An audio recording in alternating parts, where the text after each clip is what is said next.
Hello, this is Judith Newmark. I'm the theater critic for the St. Louis Post-Dispatch. Every summer, we get to see a free Shakespeare play in Forest Park thanks to Shakespeare Festival St. Louis. This year's play is Romeo and Juliet.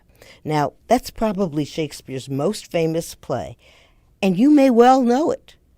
Or do you just know the ending, when the teenage lovers die? Just in case you need a little bit of a reminder, here we go through the whole story.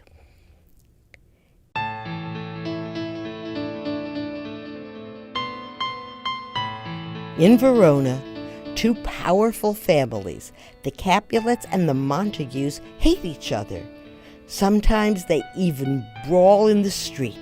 The furious prince vows severe punishment to anyone who does this again. The Capulets are giving a feast. No Montagues allowed. But Romeo and his friends sneak in. And it's love at first sight. Romeo and Juliet kiss, not yet knowing who the other is. Now, they are teenagers. Romeo is a Montague, Juliet is a Capulet. And at this point, they don't know that.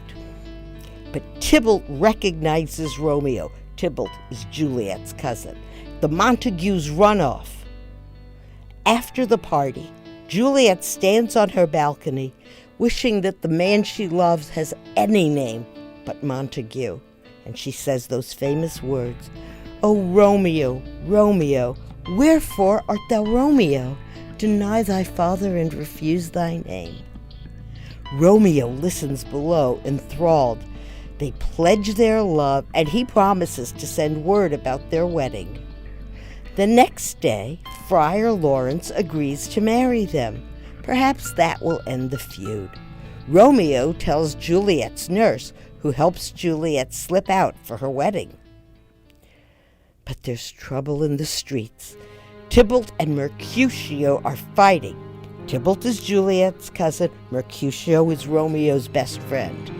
Romeo rushes in to make peace. And then Tybalt kills Mercutio. Romeo kills Tybalt. The prince spares Romeo's life, but banishes him from Verona. The young couple spend their wedding night together. Will tonight be their whole marriage? At dawn, Romeo slips away to Mantua.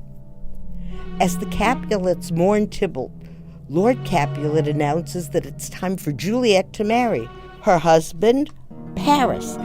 Paris is the cousin of the prince, so it's a good marriage. But her father doesn't know she's already married. Juliet refuses. Her nurse tells her to go along with it. But Juliet knows that's wrong.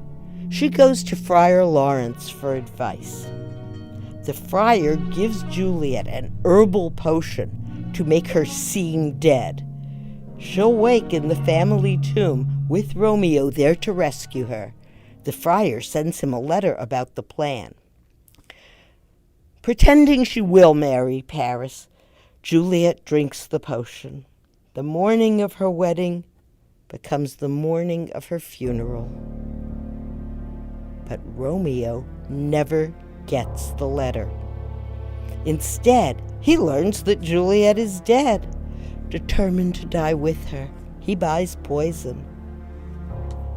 Inside the tomb, Romeo finds two bodies.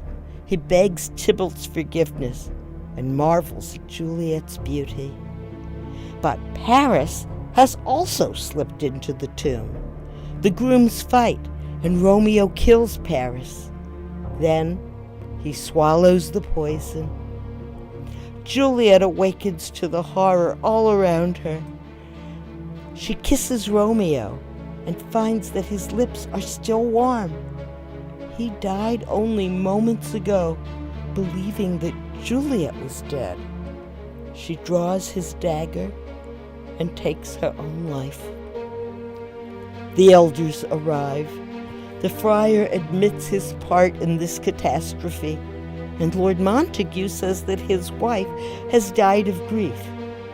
As the prince watches, Lord Capulet and Lord Montague reconcile. But peace has come too late. This is Judith Newmark. I'll see you in the park.